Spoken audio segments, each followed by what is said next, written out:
आज की सबसे बड़ी खबर के साथ शुरुआत करेंगे। बुलेटिन की सबसे बड़ी खबर है, शिक्षा मंत्री धर्मेंद्र प्रधान ने दिया इस्तीफा। धर्मेंद्र प्रधान ने दिया इस्तीफा। अब तक की सबसे बड़ी खबर आपको बता रहे हैं। शिक्षा मंत्री धर्मेंद्र प्रधान ने दिया इस्तीफा। इस वक्त की सबसे बड़ी खबर आपको बता रहे हैं। इस वक्त की सबसे बड़ी खबर, शिक्षा मंत्री धर्मेंद्र प्रधान ने दिया इस्तीफा।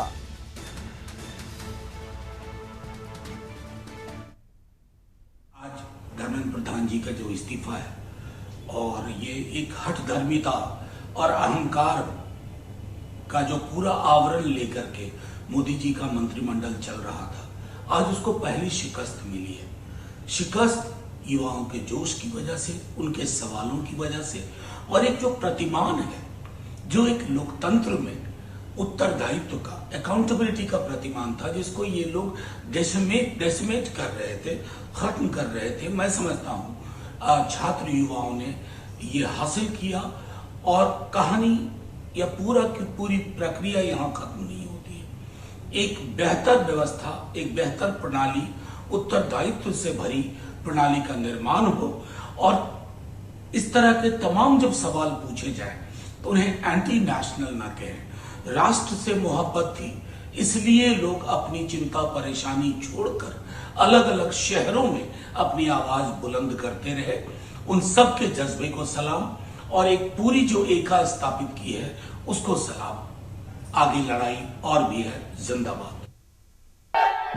तो इस्तीफे पर यह प्रतिक्रिया आई है। राजगढ़ी सांसद, राज्यसभा सांसद थे मनोज झा, जिन्होंने प्रतिक्रिया दिया इस्तीफे के बाद। उन्होंने कहा एकजुट होकर ये लड़ाई लड़ी गई है और ये जीत सबकी जीत है। धर्मेंद्र प्रधान के इस्तीफे पर आरजेडी के राज्यसभा सांसद हैं मनोज झा, जिन्होंने प्रतिक्रिया दी है और इसमें लोकतंत्र की जीत है। के बाद अभिजीत दीप के सीजेपी संस्थापक ने क्या कुछ कहा है, आपको सुनवाते हैं।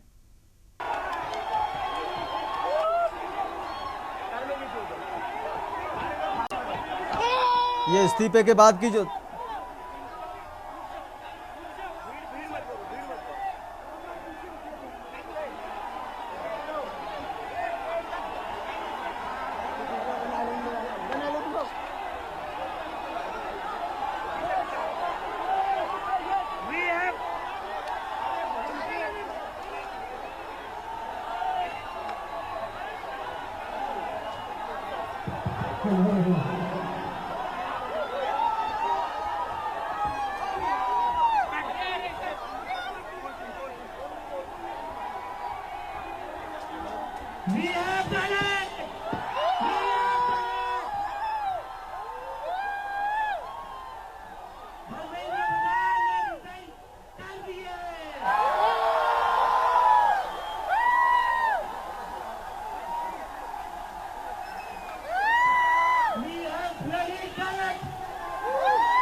इस सरकार में इस्तीफे नहीं होते।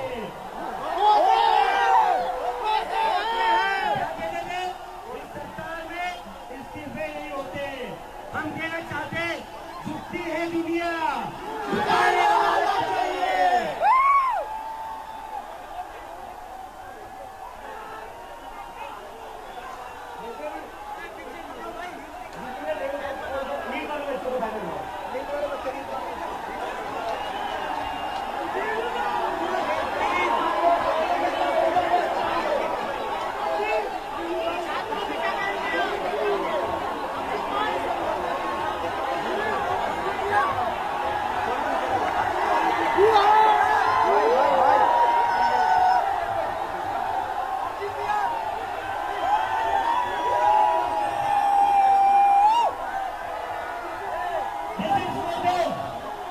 ये उन सभी बच्चों के लिए जिनकी जिंदगी धर्मेंद्र प्रधान ने लिए थे। प्रदीप रेगवाल, ऋतिक मिश्रा, सिद्धार्थ हेगड़े, भाग्यश्री, अंशिका पांडे, उमेश माली, रेणु मीणा, प्रिया कुमारी थापा, शिवानी यादव, अनुजीना, कहान पटेल, आकांक्षा चतुर्वेदी, रीमा बेगम, मैथिली अशोक सोनोग्रे, अवंतिका मौर्य, जतीन कुमार, गोपिका, शेख सना, व्यक्तियानंदम, ये वो बच्चे हैं जिनको आज न्याय। ये इस्तीफे के बाद की पहली प्रतिक्रिया सीजेपी के संस्थापक अभिजीत दीप की और उनके प्रशंसक और जो प्रोटेस्ट वहाँ बच्चे कर रहे हैं उनमें एक जीत की खुशी, लोकतंत्र की जीत हुई है। और उन्होंने बताया है जिन बच्चों ने नीट पेपर लीक के बाद आत्महत्या कर ली थी उनकी आत्म शांति के लिए उन्होंने फोटो भी दिखाए, सबके नाम भी लिए हैं अभिजीत दीपके ने और बताया भी है कि उनके लिए प्रोटेस्ट किया गया है। धर्मेंद्र प्रधान का इस्तीफा तो हो गया है,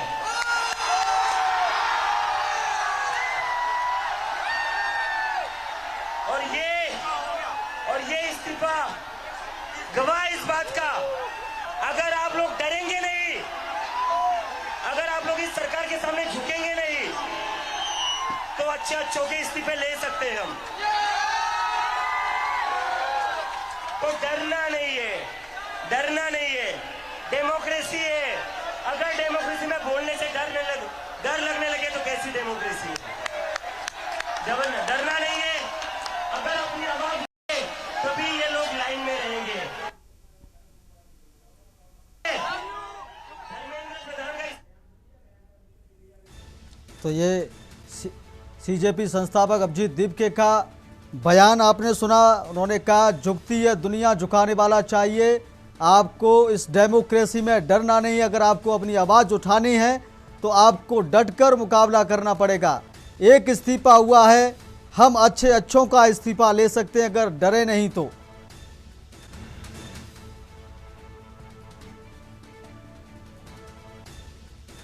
अभिजीत दीपके का बयान आपने सुना। अभिजीत दीपके ने साफ कहा है कि झुकती है दुनिया, झुकाने वाला चाहिए।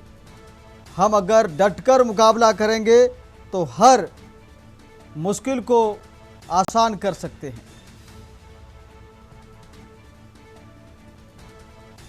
उन्होंने कहा धर्मेंद्र प्रधान का तो इस्तीफा हो गया,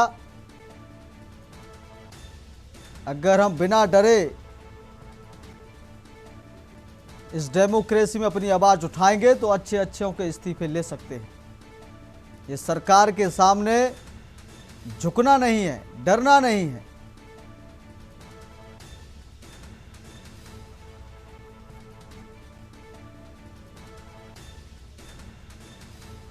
इस वक्त की सबसे बड़ी खबर आपको बता रहे हैं।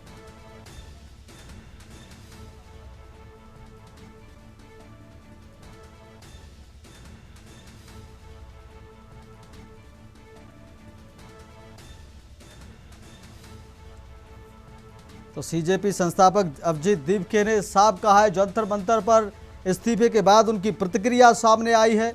एक जीत का जश्न वहां जंतर मंतर पर मनाया जा रहा है। अभिजीत दीपके ने साफ कहा है, झुकती है दुनिया, झुकाने वाला चाहिए। सरकार के सामने इस डेमोक्रेसी में डरना नहीं है, अगर डरेंगे नहीं तो हम अच्छों का इस्तीफा ले सकते हैं। अभी धर्मेंद्र प्रधान का इस्तीफा आ गया है, अगर हम डरेंगे नहीं तो अच्छों का इस्तीफा ले सकते हैं। ये अभिजीत दीपके का बयान है।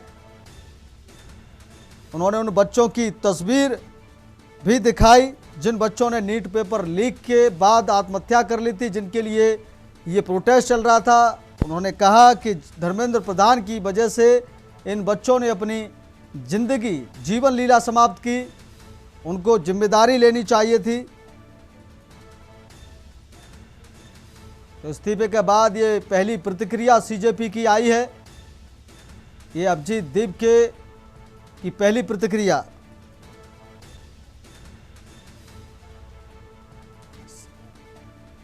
और साफ कहा है, इस डेमोक्रेसी में अगर आप रह रहे हैं तो आपको अपनी आवाज उठानी पड़ेगी, बुलंद करनी पड़ेगी। अगर आप डर गए तो आप अपनी आवाज उठा नहीं सकते। इस सरकार के सामने आपको झुकना नहीं है, डरना नहीं है। सरकार कोई भी हो, जनता से बड़ी नहीं हो सकती। सरकार झुकती है, झुकाने वाला चाहिए। सीजेपी संस्थापक अभिजीत दिपके का ये पहली प्रतिक्रिया आई है इस्तीफे के बाद।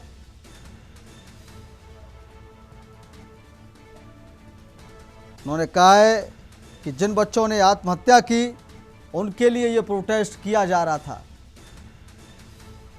ये उनकी जीत है।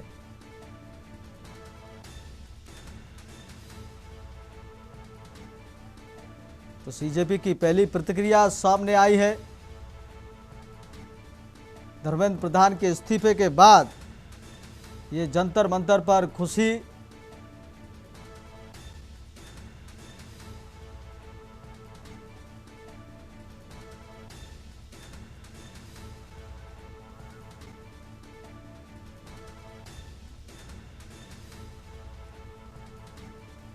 इस्तीफे के बाद पहली प्रतिक्रिया सामने आई है। सीजेपी संस्थापक अभिजीत दिपके ने साफ कहा है, झुकती है दुनिया, झुकाने वाला चाहिए। इस डेमोक्रेसी में अगर आपको रहना है तो डरना नहीं है। अगर आप डरेंगे तो आप अपनी आवाज नहीं उठा पाएंगे। अभी तो धर्मेंद्र प्रधान का इस्तीफा हुआ है, अगर हम डरेंगे नहीं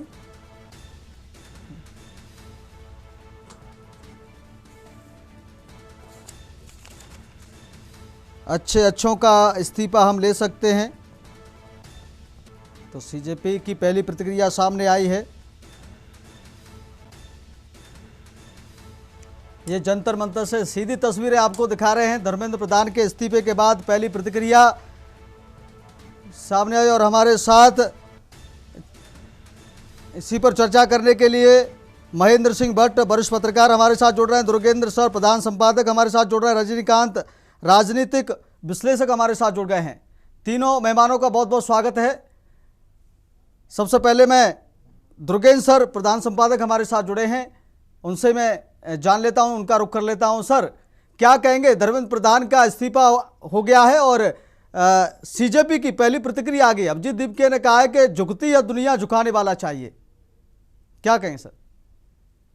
नहीं, निश्चित तौर पर कुल मिलाकर जिस तरीके से सरकार पर और खास तौर पर धर्मेंद्र प्रधान पर जो दबाव बन रहा था, उस दबाव को चूंकि संसद भी चल रही है और विपक्ष ये मिलकर जो विपक्ष, छात्रों, बीजेपी और जितने युवा हैं इस देश के, उनकी जीत के रूप में इसे देखा जाना चाहिए। क्योंकि आपको ध्यान होगा ये वही एनडीए सरकार है। जब भी कोई बड़ा मामला होता था तो इसके मिनिस्टर, इसके जिम्मेदार लोग यही कहते थे कि ये एनडीए है, इसमें इस्तीफे नहीं होते हैं, यूपीए नहीं है जो बात बात पर इस्तीफे होते हैं। ये चर्चित जो बयान है वो राजनाथ सिंह का है, वो बहुत हर समय कोट किया जाता है। लेकिन पहली बार 12 साल की सरकार में नरेंद्र मोदी की सरकार और नरेंद्र मोदी खुद ये दबाव, प्रेशर महसूस कर रहे थे। हालांकि सरकार ने, प्रधानमंत्री ने इस मसले को अच्छी तरीके से हैंडल करने की कोशिश की और सोनम वांगचुक का जो अनशन था वो कल खत्म कराया गया। फिर बहुत लंबा मंथन चला, सूत्रों के हवाले से इस तरह की खबरें भी सुबह मीडिया में फ्लोट हुई या फ्लोट कराई गई कि धर्मेंद्र प्रधान इस्तीफा नहीं देंगे। उसके बाद सरकार ने और एजेंसियों ने प्रतिक्रिया देखी कि जब ये खबर आई सुबह में सूत्रों के हवाले से, क्योंकि आजकल राहुल सबसे महत्वपूर्ण बात यह है कि जो हमारा मीडिया है वो सूत्रों के हवाले से ऐसी ऐसी खबरें चलाने लगता है जो वास्तव में उन खबरों को उसे पता होना चाहिए। तो ये अंदर की खबरें पहले फ्लोट हुई या कराई गई, उसके बाद अब ये सामने आया जब सरकार दोपहर तक एजेंसियों ने और जो उनके महत्वपूर्ण सलाहकार उन्होंने कह दिया कि भाई ये धर्मेंद्र प्रधान के इस्तीफे से कम ये कुछ होने नहीं जा रहा है। और ये सीजेपी ने भी ऐलान कर दिया कि जंतर मंतर का प्रदर्शन खत्म नहीं करेंगे। उसके अलावा नेता प्रतिपक्ष राहुल गांधी, देश की सबसे बड़ी तीसरी पार्टी लोकसभा की दृष्टि से अखिलेश यादव और संपूर्ण विपक्ष ने ये तय कर लिया था कि सदन से लेकर सड़क तक वो छात्रों के साथ खड़े हैं। राहुल गांधी लगातार ये कह रहे थे कि जब देश का युवा, देश का जेनजी, देश का छात्र सड़क पर है तो विपक्ष भी सड़क पर है, होना चाहिए विपक्ष को, और विपक्ष इसीलिए सड़क पर है। जो युवाओं की मांग है वो विपक्ष की मांग है। नेता प्रतिपक्ष लगातार सरकार पर दबाव बना रहे थे। सीजेपी ने इस पहल को शुरुआत में किया, लेकिन वास्तव में अगर देखें तो आप जब कालांतर में जाएंगे तो नीट पेपर लीक का सबसे पहले जो मुद्दा उठाने वाले राहुल गांधी हैं, और उन्होंने इस मुद्दे को उठाया और लगातार वो जो जिन लोगों की मौतें हुई, जिन लोगों ने आत्महत्याएं की है, अब तक जो एक रिकॉर्ड है 25 लोगों ने आत्महत्याएं की हैं, और इसको लेकर विपक्ष बड़ा आक्रामक रुख अख्तियार किए हुए था। और अब ये आंदोलन सीजेपी सोनम वांगचुक के हाथ से निकल चुका था, ये आंदोलन आगे की बात था। जैसे कि सोनम वांगचुक ने जब कल अपना अनशन तोड़ा तो जो उनकी मांगे थी उनमें धर्मेंद्र प्रधान का इस्तीफा नहीं था, इसको लेकर बहुत तीखी प्रतिक्रिया हुई। हर इसके बाद सीजेपी ने कहा कि नहीं, सोनम वांगचुक कि वो अपनी बात हो सकती है, लेकिन हम धर्मेंद्र प्रधान के इस्तीफे पर अडिग हैं। और सौरभ दास जो सीजेपी के प्रवक्ता हैं वो नड्डा से मिले कॉन्स्टिट्यूशन क्लब में, वहाँ लंबी बातचीत हुई। सरकार ये राजी करने पे थी कि नहीं, हमें सारे हम लोग काम कर देते हैं, सारी मांगे पूरी कर देते हैं, लेकिन इस्तीफे से आप अपने आप को पीछे करिए। लेकिन सीजेपी मौके की नजाकत जानती थी कि नहीं, इस्तीफे से कम हो ही नहीं सकता, क्योंकि सबसे पहले अभिजीत दीप्ति ने जब विदेश से पहला पोस्ट किया था सोशल मीडिया पर तो इस्तीफे की ही बात की थी, और विपक्ष भी इसी मांग पर रहा है इस्तीफा। राहुल गांधी और विपक्ष के लोग तो प्रधानमंत्री के इस्तीफे तक पहुंच गए थे, और जब से राहुल गांधी और विपक्ष के लोग, अखिलेश यादव, राहुल गांधी, लोगों ने प्रधानमंत्री के आवास के बाहर प्रदर्शन करके धरना दिया, उसके बाद से ऐसा लगने लगा था कि अब ये आंदोलन एक बड़ा स्वरूप ले रहा है। पूरे देश में केवल जंतर मंतर नहीं राहुल, पूरे देश से इस तरह की खबरें आ रही थी। बिहार, बंगाल, उत्तर प्रदेश, मध्य प्रदेश और तमाम शहरों से बड़ी खबरें आ रही थी, बड़ी संख्या में युवा। सर पूरे देश में प्रोटेस्ट हो रहा था, पूरे देश में ज्ञापन दिए जा रहे थे, पूरे देश में जो है प्रधानमंत्री के, राष्ट्रपति के नाम ज्ञापन दिए जा रहे थे, और सीधी मांग थी सभी की कि धर्मेंद्र प्रधान का इस्तीफा होना चाहिए। बहुत बहुत महत्वपूर्ण बातें जो हैं वो मैं आपको बता रहा हूँ कि अब एक तरीके से जो चीजें हैं वो अब केवल धर्मेंद्र प्रधान के इस्तीफे तक नहीं रुकेंगी। अब एक स्टूडेंट अपना चार्टर चाहते हैं, वो गारंटी चाहते हैं कि पेपर लीक नहीं हो। अभी नेता प्रतिपक्ष ने कहा था कि नरेंद्र मोदी की जो सरकार है, पिछले 10 साल में 152 पेपर लीक हुए हैं। राहुल गांधी ने आंकड़ा भी प्रस्तुत किया कि जो भारत सरकार का जो शिक्षा बजट है, पूरे देश का जो साल भर का शिक्षा बजट है, उतना पैसा अकेले सरकार नीट के जो अभ्यर्थी हैं उनसे फार्म का ले लेती है। और अगर पेपर लीक हो गया तो आप समझ लीजिए कि 3 साल के शिक्षा बजट का पैसा 1 साल में वसूल लेती। इस तरीके के जो आंकड़े लोगों के बीच में रखें। और एक बहुत महत्वपूर्ण बात है कि छात्रों के अलावा अब अभिभावक भी इस कार्य, जो ये आंदोलन है उसमें शामिल होने लगे थे। मुझे लगता है कि सरकार ने एक सूझबूझ तरीके से काम किया है, धर्मेंद्र प्रधान का इस्तीफा ले लिया है, लेकिन धर्मेंद्र प्रधान के इस्तीफे भर से काम नहीं बनेगा। अभी आप संसद और सड़क में देखेंगे कि कुछ और चीजें आपको दिखेंगी, और सरकार को अब जिस तरीके से छात्रों की बात है, युवाओं की बात है, प्रधानमंत्री ने परसों देर रात इंस्टाग्राम पर युवाओं को भरोसा दिलाया कि नहीं, आप हम आपके साथ हैं। तो इन सब बातों को लेकर एक नई व्यवस्था की तरफ जाना होगा। जैसे प्रधानमंत्री ने कहा कि हम फास्ट ट्रैक कोर्ट बनाएंगे, इसका भी लोगों ने कहा कि नहीं, फास्ट ट्रैक कोर्ट 5 करोड़ मुकदमे पेंडिंग हैं, जो फास्ट ट्रैक कोर्ट बनाते हैं वो उसमें कोई काम हो नहीं रहा। कुछ लोगों ने, सीजेपी के प्रवक्ता सौरभ दास ने जजों की ईमानदारी का सवाल उठा दिया। तो अब मुझे लगता है इस देश का जो चार्टर है, जो युवाओं का चार्टर है, वो युवा ही देश का तय करेगा। राहुल जी बिल्कुल सर, अभी आपके पास आएंगे। मैं हमारे साथ रजनीकांत राजनीतिक विश्लेषक है, उनसे भी जान लेते हैं। सर ये पूरे प्रोटेस्ट को आप देख रहे हैं, और क्या लग रहा है आपको कि ये जो इस्तीफा हुआ है, क्या विपक्ष के दबाव में हुआ है, सीजेपी के दबाव में हुआ है, क्या लग रहा है आपको? रजनीकांत जी। इसमें कोई शक नहीं कि युवा शक्ति ने जो है वो अपनी ताकत दिखाई है। पहली बार वो सरकार को एक तरह से झुकाने में कामयाब रही है, और उनकी डिमांड एक तरह से जो है इसी पर अटक गई थी कि सर किसी भी हालत में शिक्षा मंत्री का इस्तीफा होना चाहिए। ठीक है, अब इस्तीफा दे दिया गया, और उससे मुझे लगता है कि सरकार ने 2 कदम पीछे खींच करके, जिस तरह से किसान आंदोलन में हुआ था, समझदारी का ही सबूत दिया है। कि ठीक है इस चीज को और फिर आने वाले समय में किसानों ने भी धरना देने की चेतावनी दे दी थी। सर आपको बातें रोकना चाहेंगे, एक और इस वक्त की बड़ी खबर आ रही है, आपको बता देते हैं। सीधा सवाल है हमारा, आप अपना जवाब पूरा कीजिए। ये इस, अब इस्तीफे के बाद हम्म, आगे क्या? इस्तीफे के बाद में अब जो युवा शक्ति है, जो कॉकरोच जनता पार्टी है और बाकी राजनीतिक दल हैं, अब उनकी जो मेन डिमांड थी सबसे पहले की, सबसे पहले तो इस्तीफा हो, उसके बाद हम आगे चर्चा करेंगे, बात करेंगे। अब इसके आगे निश्चित रूप से अब सभी लोगों को, सारे राजनीतिक दलों को और युवा शक्ति को मिलजुल करके बैठ करके चर्चा करनी चाहिए और वो रास्ते निकालने चाहिए जिससे आगे आने वाले समय में, भविष्य में ऐसी ऐसी दुखद घटना ना हो जिसमें युवाओं को जो है वो आत्महत्या करनी पड़े।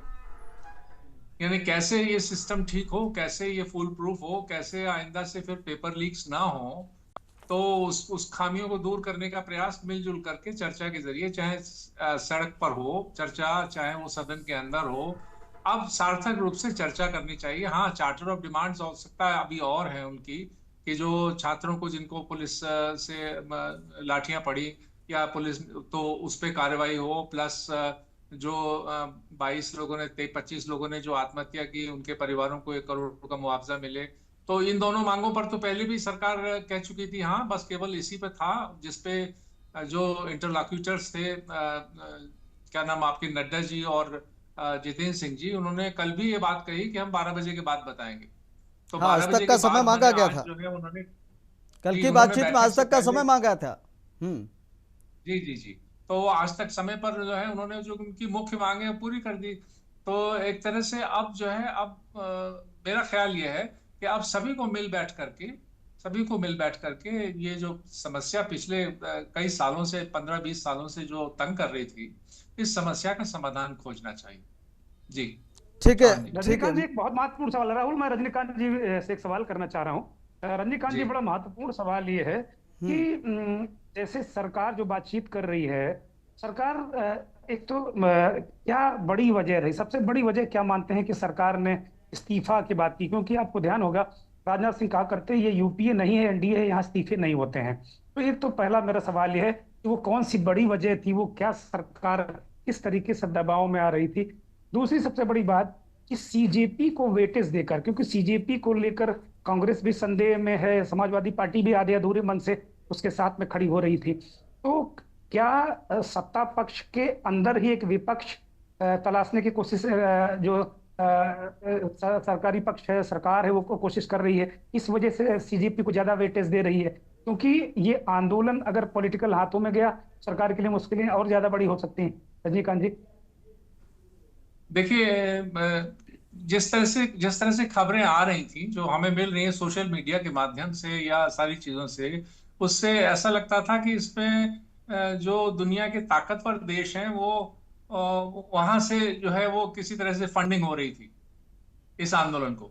और वो फंडिंग जो है वो इसलिए हो रही थी कि जो भारत जिस तरह से इसने माने खाड़ी के युद्ध के बावजूद अपने आप को संभाले रखा, और जिस तरह से उसकी इकोनॉमी अभी भी बहुत कमजोर स्थिति में नहीं है, बल्कि बड़े देशों में मंदी की नौबत आने वाली है, अभी भी युद्ध जारी है। तो उन परिस्थितियों में ऐसा लगता है कि जैसे कि बहुत बड़ी कोई साजिश थी। और अगर मान लीजिए सरकार यहाँ पर बहुत ज्यादा अड़ियल रुख अपनाती, तो हो सकता है कि आने वाले समय में जो है वो चीजें हाथ से निकल जाती। पहली बात तो ये। दूसरी बात जी। जो आपने पूछा कि क्या सरकार के ठीक है सर, अंदर ही इस्तीफे का छोटे से ब्रेक पर जाते हैं, ब्रेक के बाद सर चर्चा जारी रखेंगे।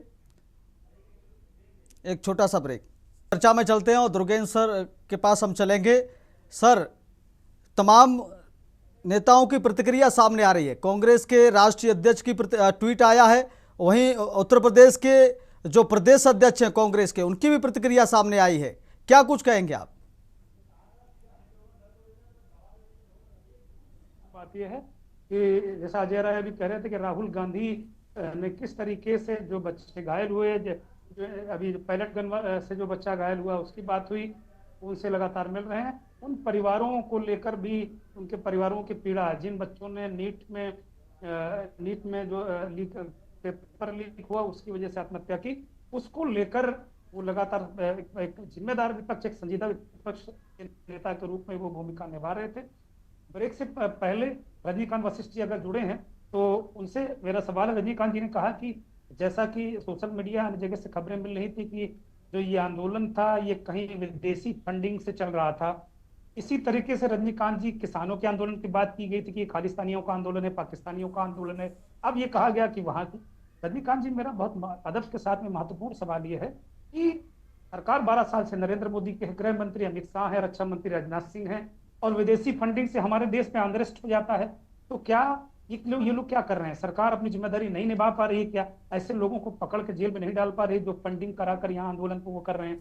बहुत महत्वपूर्ण सवाल ये। फिर दूसरी बात अगर देखें, निर्भया का आंदोलन, और इसके अलावा जब अन्ना और बीजेपी के लोगों ने जो आंदोलन किया था इंडिया अगेंस्ट करप्शन वाला, तो उस समय अगर कांग्रेस के लोग कहते हैं कि इसमें विदेशी फंडिंग है, इसमें पाकिस्तानी है, इसमें खालिस्तानी है, तो अब अगर दोनों की आप तुलना करें तो आप बताइए दर्शकों को कि हम किस तरीके से तुलना करें।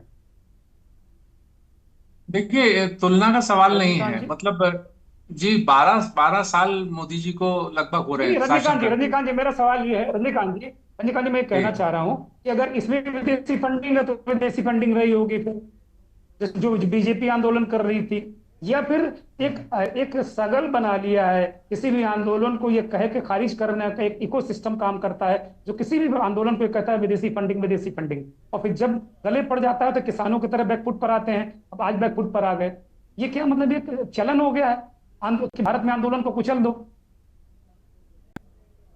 हाँ, ये बोलिए। चलन कह सकते हैं। मतलब जो देखिए, मैं तो सोशल मीडिया में जो चीजें सामने आई उनको, क्योंकि सोशल मीडिया को आप एकदम से नकार भी नहीं सकते, जो चीजें सामने आई उनके आधार पे कह रहा हूँ। जैसे कि फॉरेन करेंसी रेगुलेशन एक्ट को लेकर के कुछ जो है जो सख्ती सरकार ने की, उसके चलते कुछ लोग नाराज थे।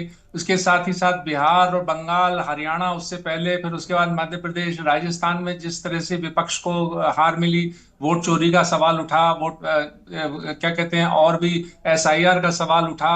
बहुत सारी चीजें ऐसी इकट्ठी हो रही थी कि जो अपोजिशन को एक वे आउट चाहिए था, अपोजिशन को वे आउट चाहिए था। और ये विजय दीपिके के रूप में, एक तरह से युवाओं के इस आंदोलन के रूप में उनको एक वाया मीडिया मिल गया। और इसमें कुछ निश्चित रूप से जो विपक्षी दल हैं, विपक्षी दल ने युवाओं का साथ देकर के सरकार को घुटनों पर लाने का काम किया।